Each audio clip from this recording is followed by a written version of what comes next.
Welcome to the All Financial Hour podcast with Steve All. You know, you were talking about how hot and humid it is in St. Louis and how it's better in New York. It got me thinking about how hot the stock market has been lately, because we are talking about record highs here. So what's next? Well, here's portfolio manager Katie Stockton on CNBC. Honestly, a sell-off would be pretty healthy in the big scheme of things because it presses the reset button, because it helps the trend not get too steep. Because what happens when you get a very steep uptrend, and arguably we're getting kind of close to that, is that the way it's sort of resolved is in pretty dramatic fashion. And that would suggest that we could use a pullback to sort of normalize the slope of the uptrend. You know, a major sell-off when you're close to retirement, I mean, essentially that could bruise your timeline if you have too much tied to the market here, Steve. So how do you help reassess a client's risk exposure when the market is soaring like it is? Well, the idea around it is markets go up, they go down. They don't go straight up, and then they do have. And I agree with Katie that sometimes that we get a little too high, and then all of a sudden we got to bring it back a little bit, because markets don't go straight up. But the idea around it of it is where you're at in the retirement picture means a lot too, because those sequence of returns are very, very, very important.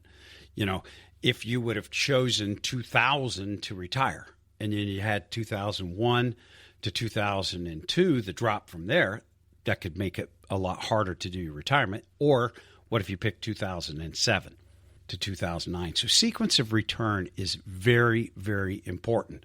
But I think the thing that makes the most when you have those drops in the markets and how that affects your retirement is a lot about your income. How's your income plan doing? How are you going to replace that paycheck? See, if I've got a gap in my spending, I've got my pension, I got my Social Security, but I want to spend a little bit more.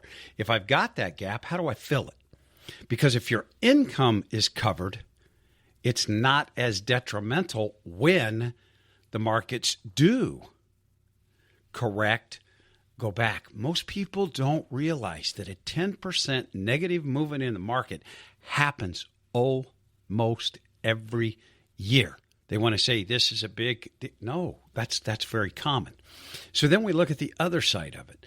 Where am I at in my risk reward? I like looking at it and say, do I have money in the safe side that cannot go down to market volatility, and I've got money at risk? So if I haven't got my income completely covered in years when the market's way up, I can pull some of the money out of the risk side. When the markets are down, I can pull some money out of the safe side. So I think building a portfolio that will work no matter what the markets do is what we're looking for. So I'm going to look at it. Do you currently have a plan to replace your paycheck? And how much risk are you taking for the return that you're getting? Give us a call. Ask for that comprehensive retirement plan, and we'll cover both of those, plus a few other things, so that you have a better idea how the markets are going to affect your retirement. Steve, for those that are listening thinking, all right, I want to come in, I want to talk with Steve, I've been listening to the show. What is that first-time meeting like? That first-time meeting, we're going to send you a data collection form. We're going to ask you to bring in statements. We're going to ask you to bring in tax returns. I can't do tax analysis without a return, and I can't do risk reward without your statements. But I'm going to find out what your wishes, hopes, and dreams are, what retirement looks like for you, because everybody out there, that picture is completely different. So let's figure those things out. You'll meet with myself or a member of the team and our paraplanner, because they're going to gather the data. Then they'll look at it and see on the schedule. It's usually a week and a half to 2 weeks later. We're going to bring you back in to go over that summary of a plan so that you have an idea where you're at in this retirement world. But the first appointment, anywhere from 45 minutes to an hour and 15 minutes. I like the biggest part of it to be, what's retirement look like for you? There was a recent survey by CFP Board that found that only 25% of people work with a financial planner. Of the 75% that don't, here is where they say they get their financial advice. 32% said their employer or their 401k administrator. 29% use financial websites, apps, banks, and even credit unions. And 8% said online influencers. Whoa, that one is a red flag right there, Steve. Go ahead. I'm going to let you jump right into it. Over time, employers can do less and less of advising their employees how to invest. Why? Because they're not investment advisors. And a lot of that happened back in the 90s. But then when the market fell in 2000, a lot of companies got sued because they were giving investment advice to their employees when they shouldn't have been. The program administrators, to make things a lot easier, most defaults are target date funds. And the problem with the target date fund, it only takes into consideration one thing when you're retiring. It doesn't take in how old you are. Do you have any other assets? Is your spouse? Do you even have one? Are they working? Do you have a pension? None of those are brought into the equation. Websites. I hate to say it, if you send Google out, your biases are going to take you wherever you want, where you're going to go. You and I can both Google the exact same thing and get completely different answers because it's going to take my biases into consideration and it's going to take your biases in. Influencers, the problem with most of those, a lot of it I've heard is improper advice, and there's nobody filtering it. So you got to really be careful with that. And I look at it to the fact with an advisor, there's a big difference between financial planning and investment advice. If I'm just giving investment advice, all I'm doing is looking at your portfolio and saying, this is the return you can get for the risk that you're at. But to me, that's not what this is all about. This is about financial planning. What about taxes? What about long-term care? What about the things that you're really concerned about that aren't anything to do with the rate of return? Those are the things that I believe make up the financial plan.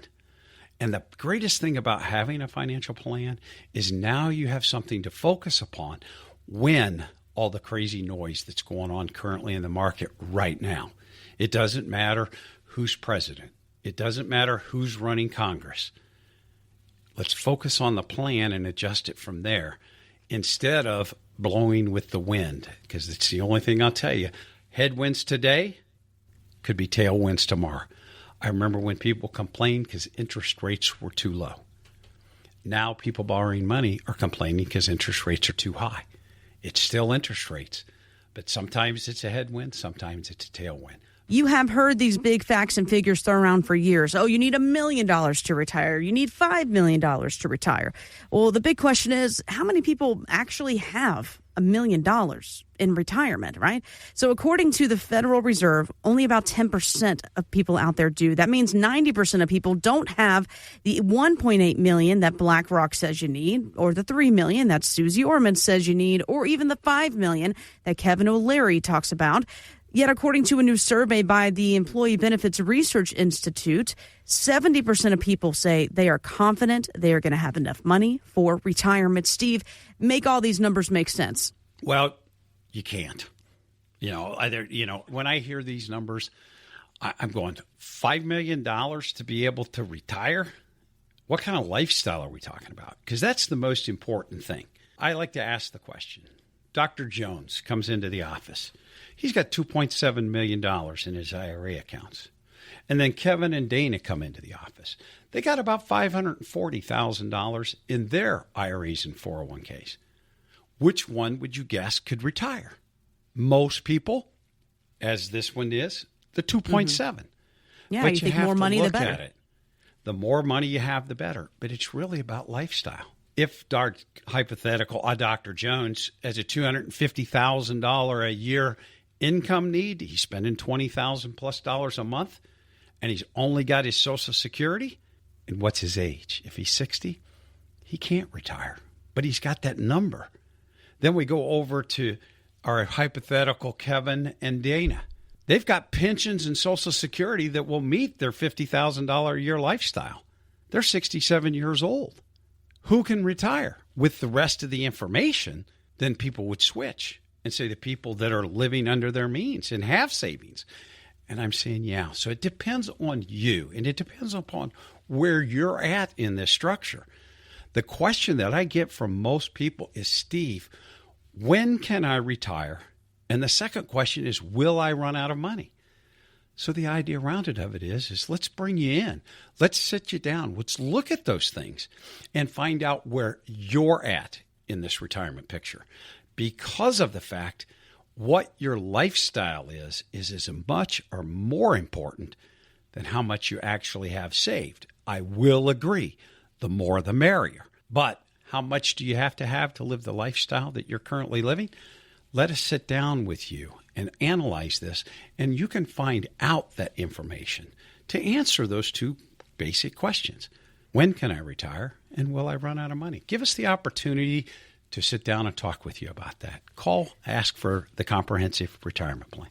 It's a good question here. Do you keep tabs with your parents, right? Do you call and check in, tell them where you are, maybe text them a little bit? Comedian Kathleen Madigan, she does. Recently, she joined her mom's weekly golfing gathering and other retired ladies. I meet all of her friends. I get in the golf cart at 7:40 a.m. I go, Mom, your friends are a lot of fun, but what exactly is wrong with that lady, Mary Beth? She goes, oh, well, she's hammered. I said, dear Mom, it is 7:40 in the morning. She goes, well, we don't have a relationship with time anymore, Kathleen. We don't really live within time. We're like out of time. We're in a different dimension than you people that are in real time. She goes, some days we wake up at 3, some days 6. Today I've already had lasagna. That's such a great bit. I love that.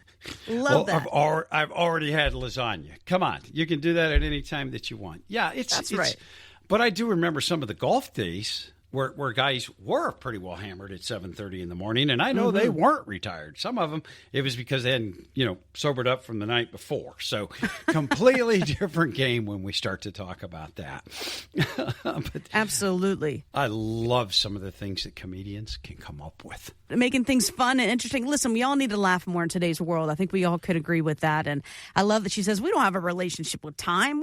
What is this? We do what we want when we want.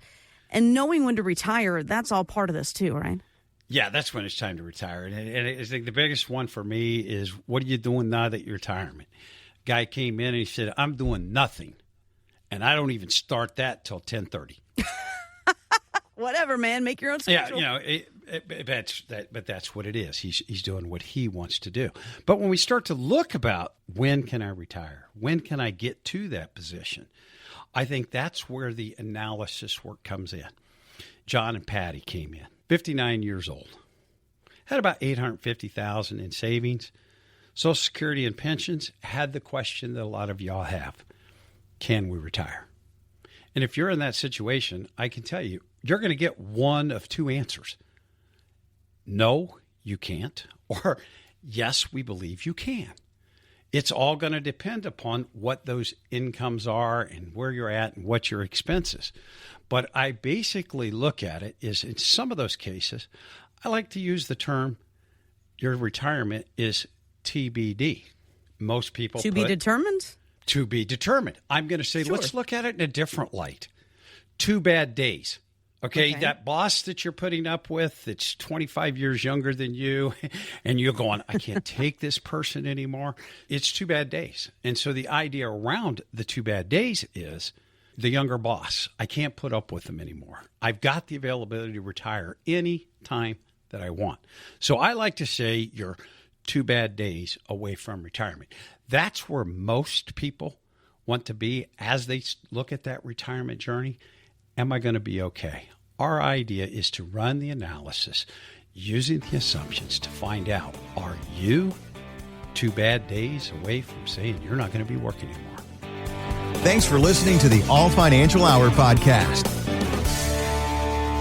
Insurance products are offered through the insurance business All Insurance Group, LLC, AIG. All Financial Group, LLC is an investment advisory practice that offers products and services through Impact Partnership Wealth, LLC, IPW, a registered investment advisor. IPW does not offer insurance products. The insurance products offered by All Insurance Group, LLC, AIG are not subject to investment advisor requirements. IPW and All Insurance Group, LLC, AIG are not affiliated companies. Investing involves risk, including the potential loss of principal. Any references to protection, safety, or lifetime lifetime income generally refer to fixed insurance products, never securities or investments. Insurance guarantees are backed by the financial strength and claims-paying abilities of the issuing carrier. This radio show is intended for informational purposes only. It is not intended to be used as the sole basis for financial decisions, nor should it be construed as advice designed to meet the particular needs of an individual's situation. All Financial Group LLC is not permitted to offer, and no statement made during this show shall constitute tax or legal advice. Our firm is not affiliated with or endorsed by the U.S. government or any governmental agency. The information and opinions contained herein provided by third parties have been obtained from sources believed to be reliable, but accuracy and completeness cannot be guaranteed by All Financial Group LLC.